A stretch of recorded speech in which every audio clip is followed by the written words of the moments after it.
We dismiss history at our peril. Liberty Nation Radio with Mark Angelides. And welcome back to Liberty Nation Radio, heard coast to coast on the Radio America Network. I remain your host, Mark Angelides. Now, we're joined by Liberty Nation's national security correspondent, expert on all things defense and Pentagon, Mr. Dave Patterson. Thanks for joining us again, Dave. Thank you, Mark. Happy to be with you. So, Dave, it's really, this is your season, as it were. Sometimes there's apple picking season. Sometimes there's lobster catching season. This is the national security season, I think, that we're currently enjoying. And one war does not a global conflict make. But this particular one seems to have created I'm talking obviously Russia and Ukraine, it seems to have created ripples in the, what would you call it, the globalist pool, as it were. Because we have everybody seemingly united on the goal of, well, we need to stop the war and we need to stop people dying. But the approaches towards this have divided Europe from America. What's your take? Well, I think first and foremost is that what united the U.S. and Europe was this notion that we will continue to provide military and financial and humanitarian support to Ukraine for, quote, as long as it takes. But what they don't say, or as much as it takes. And that was the downfall of the entire approach to Ukraine, because quite frankly, Mark, the Americans do not have a long attention span for that kind of strategy, if indeed you could call it a strategy. But I think that was the whole idea, that we continue to put stuff in the Ukraine so we don't have to put people in the Ukraine. And that was what it was all about. And so enter Donald Trump. And he is not about that at all. He's about getting it over. He's a transactional individual. He wants it over. He continues to talk about, the death and destruction and how it's just so horrible. And it is. And what was happening is that the European Union led, or the accomplice to the U.S. was just protracting this. And he was not going to have anything like that happen under his watch. So, to play as somewhat devil's advocate here with you, Dave, you say the American public doesn't have an appetite for a protracted engagement of any description. But of course, Afghanistan went on for 20 years, thereabouts. And that was not just time and treasure, that was time, treasure, and blood.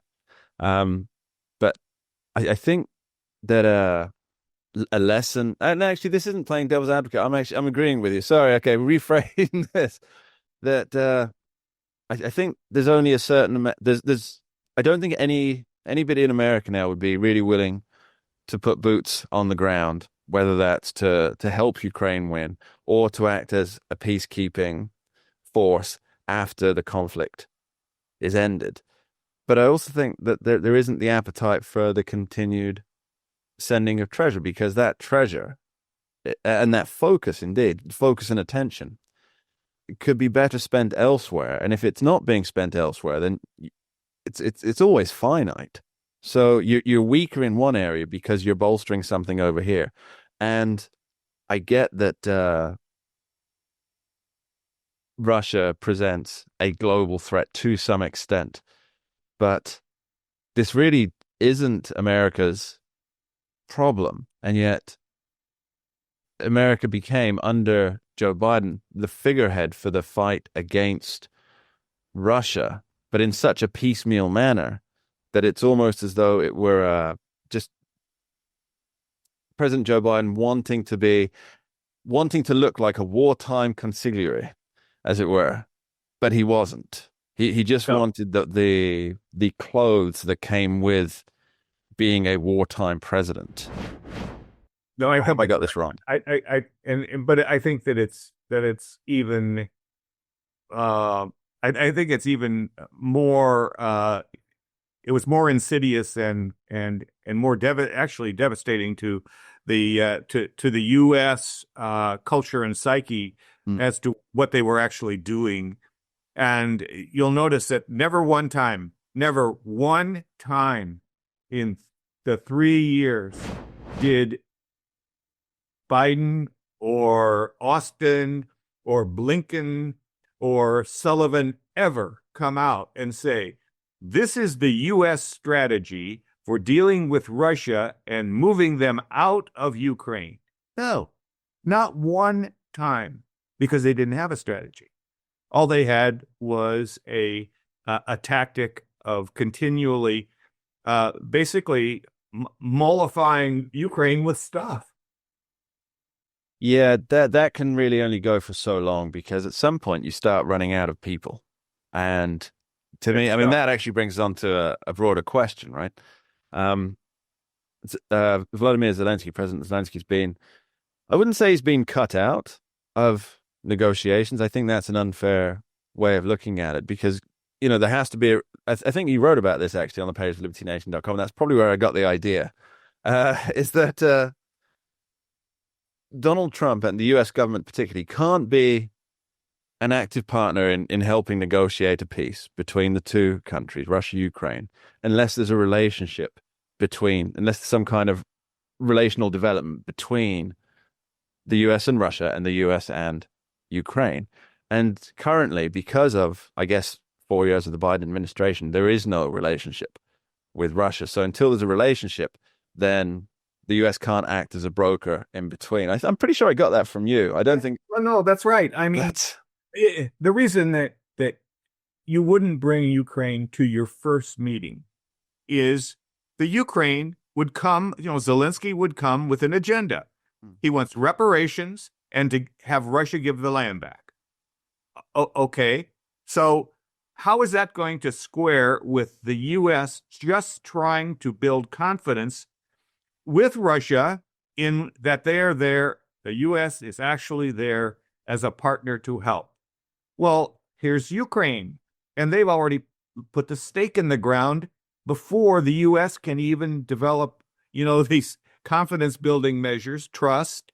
And so you have to do the trust first before you can ever start to look at the eaches.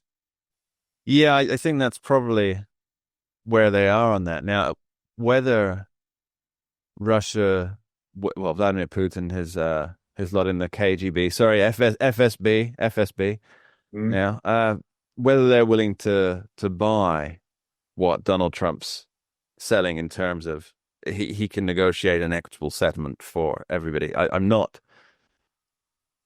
think maybe Russia's a little too distrustful for that.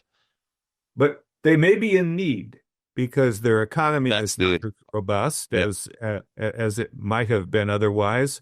And not only that, but there is this, this big hammer that the United States does have, and that is we can cut off all of the liquid natural gas that not by blowing up a pipeline, but taking away the market. Yeah. And provide Europe with as much LNG as they need and can use, because we have that much capability. And I think that's where Donald Trump is talking about self-sufficiency and energy sufficient and so forth, because he needs to have that hammer in order to do these deals, and it is a big hammer. Speak softly and carry a big stick. Now, we're going to talk about who has been upset by Donald Trump's approach to this, and I think it's a fascinating window into the globalist mindset, and we're going to talk about that when we get back after this short break. Don't go anywhere. We dismiss history at our peril. Liberty Nation Radio with Mark Angelides.